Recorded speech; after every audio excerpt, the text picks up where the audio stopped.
బాబాయ్ వాళ్ళు చచ్చిపోయి అనుకుని పోయినాట ముసైతాను చచ్చిన నిలిపోయి నాకు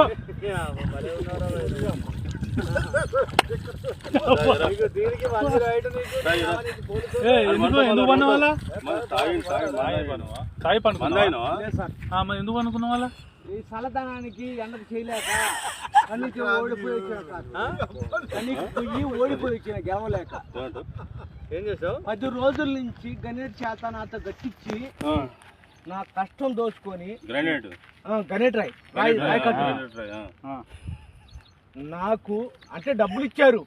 కానీ క్షమ